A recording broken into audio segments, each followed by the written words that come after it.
ক্ষোভের আগুনে জ্বলছে ভারত। কাশ্মীরে হামলায় পাকিস্তানকে দায়ী করে প্রতিবাদে উত্তাল রাজপথ। প্রতিবেশী দেশটিকে মানচিত্র থেকে মুছে ফেলার বার্তা দিয়ে সরব হিন্দুত্ববাদী সংগঠন, মাঠে নেমেছে বিজেপি নেতারাও। প্রতিবাদে শামিল হয়েছেন জম্মু কাশ্মীরের সাবেক মুখ্যমন্ত্রী মেহবুবা মুফতিও। এ ঘটনায় আমরা খুবই লজ্জিত। অতিথিদের উপর আক্রমণ মেনে নেওয়া যায় না। তদন্ত করে দোষীদের শাস্তির আওতায় আনতে স্বরাষ্ট্রমন্ত্রীর প্রতি জোর আহ্বান জানাচ্ছি।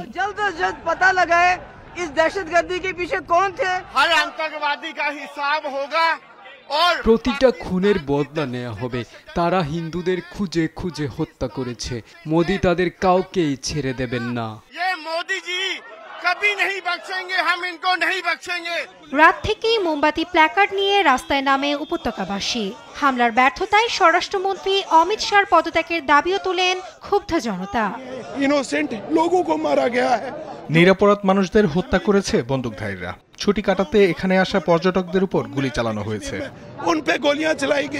কাশ্মীরের পেহেলগামে মঙ্গলবার পর্যটকদের উপর অতর্কিত হামলায় নিন্দা জানান রাজনীতিবিদ ফায়াজ আহমেদ মীর ও আসাউদ্দিন ওআইসিও। আমাদের অতিথিদের উপর বন্দুকধারীরা যে হামলা চালিয়েছে তার তীব্র নিন্দা জানাচ্ছি। নিহতদের প্রত্যেক পরিবারকে 10 লাখ ও গুরুতর আহতদের 2 লাখ রুপি ক্ষতিপূরণের ঘোষণা দিয়েছে প্রশাসন। গেল কয়েক বছর জম্মু কাশ্মীরের সহিংসতা কমে আসায় গ্রীষ্মকালে পর্যটকের ঢল নামে। অঞ্চলটিতে নতুন করে অস্থিরতায় জনমনে তৈরি করেছে আতঙ্ক। তবে পরিস্থিতি পর্যবেক্ষণে কড়া নিরাপত্তায় ঘটনাস্থল পরিদর্শনে যান স্বরাষ্ট্রমন্ত্রী অমিত শাহ। নাসরিন আক্তার, নিউজ ডেস্ক, দেশ টিভি।